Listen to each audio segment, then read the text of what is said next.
Dana White has announced some major fights for UFC 304 today. What's up, everybody? UFC 304 from the Co-op live in Manchester, England. The main event, Leon Edwards facing Belal Muhammad.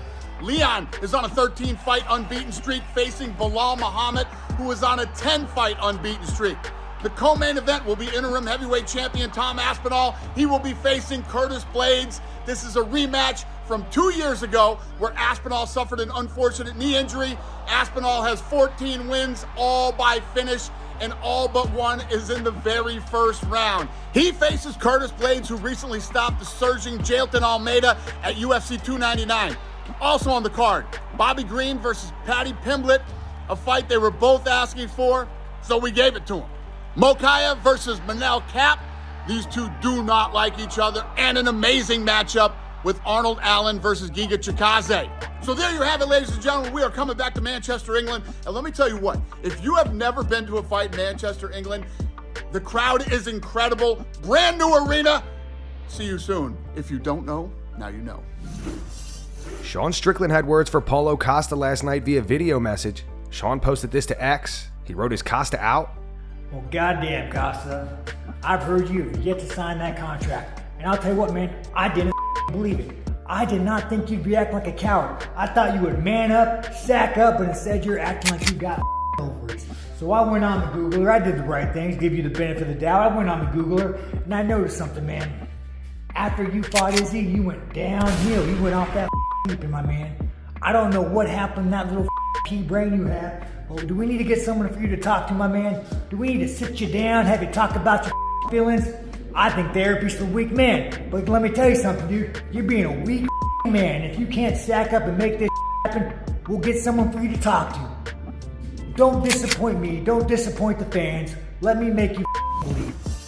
Michael Bisping and Anthony Smith discussed Colby Covington calling out Charles Oliveira. Both agreed that although the fight doesn't make the most sense, the winner would definitely have a boost in their reputation. Colby's not a big power puncher, so I think Charles is the better striker anyways, but grappling wise, that could be fun. I think that'd be a big fight that would be fun. That's actually, now you've sold me on it, because at first I was kind of scratching my head from a Colby Covington perspective. I'm like, the guy's not even in the division, but it does nothing in terms of respected rankings, but it is a big win for both men. If Colby can beat a Charles Oliveira, one of the most exciting guys, we all know his resume, and if Oliveira can beat one of the perennial contenders in Colby, again, that does nothing but boost the reputation of the career. I like it, actually. When really both guys are kind of in a position where their next fight doesn't really matter. And I don't mean that in disrespect where we don't care if, what happens, but no matter what happens, win or lose, the next fight after that's not a title fight for either guy. So it doesn't really matter. Go in there and fight and see what happens. Plus, Colby needs a fresh coat of paint because he didn't really leave his last fight with a whole lot of, because of the way that he fought and kind of some of the stuff he said. No one's ever really cared what Colby said. Of course he pisses people off, but he's been a little bit popular because of it. But it's because he's always been in really good fights. You can get away with like that if you fight off. He didn't really have the performance to back up the things that he says. So he kind of needs someone like Oliveira that's going to, no matter what, drag him into an exciting fight. Yeah. It's cool to see Charles go in there and just, I don't know. Oliveira him. Yeah. Yeah. Just see how that goes. Sean O'Malley responds to Colby Covington recently saying that he respects him. Because I don't have any friends in the UFC besides maybe Sean O'Malley's cool. I respect that kid a lot, but... Oh no, O'Malley. You said he's one of the only guys that you really like. Is that a happy dad thing, or what is it about O'Malley that you're like, yeah, I kind of with this guy? Yeah, I just, he's not afraid to dye his hair and care what people think of him. He puts his hair pink. He doesn't give a but he doesn't care. He goes out there and he shows them who he is. He's an all-time great. He's undefeated. He's the champion of the world in the bantamweight division. So I just like his style. I think he's got great style, and he brings something unique to the business that a lot of these fighters don't do. A lot of these guys, they're just fighters. Oh, I'll show up, I'm gonna fight. They have no intellectual depth. They have no thinking where they're more than just a fighter. They can sell these fights. They can create business for the UFC. So that's what Sean does, and that's why I respect him. Acting did pretty cool. Colby Covington. People are tagging me in that. Yeah. Well, he's cool. Smart. Yeah. But it's just he almost broke character in a sense. People were I was reading comments that's the last person I expected him to respect. Yeah. It was just funny. But I mean, he's like, you can't deny cheddar. I mean, serious. And not even that, but skill set. Like But also, dude, the cheddar that comes along with it, that you're able to give your family all the time and spoil your family, and Elaine is going to be taken care of. It's like these people say, oh, you're doing this color, you're doing all this antics. It's like, hey, what if someone said you did these antics and your family could be taken care of for more generations? Not just be like, oh, I'm going to fight in the UFC for 10 years, make a couple $100,000, take care of myself a little bit. You'd be like, all right. Renato Moicano has some harsh words for Michael Chandler. Renato says that he thinks Chandler is fake and wants Conor McGregor to beat him. Obviously, Conor is fighting Michael Chandler. Who's winning that fight next? I hope Conor. I pray to MMA gods that Conor win that fight because Michael Chandler, my brother.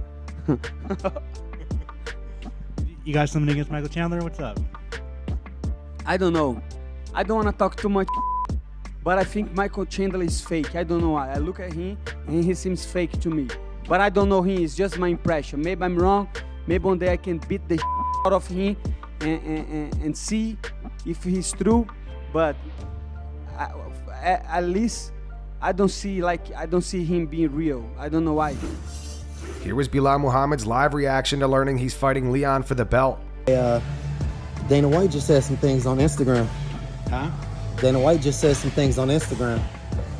Leon Edwards, Belal Muhammad, main event. No way. Yeah.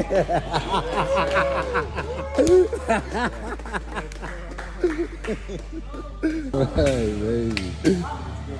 Thank you. Yeah, for sure. Appreciate it. Let's go. Leon Edwards posted this to his Instagram. He wrote, "The Rocky era continues. UK stand up." He also reposted Dana's video to his Instagram story. He wrote, "Let's f***ing go." And that's going to wrap it up for the news. Thanks for watching. For daily MMA news and content, subscribe to Full Mount MMA and click the bell icon to be notified when we post videos. Here are the 3 top comments from last video. The first one's from Big Dre from the Bay. He says, "I didn't need a 15-second video of McGregor's half chub, bro." It's a good point. It's my bad. The second one's from Nate Marks. It says, "Ronda is the only person who will have the MMA fan base defend Schaub. This woman is the definition of bitterness." And the final one says, "Ronda out here destroying her last fans." Those were the 3 top comments from last video. If you want to be featured in the next one, all you have to do is comment down below. And if you missed yesterday's news, click the video on screen right now to get caught up.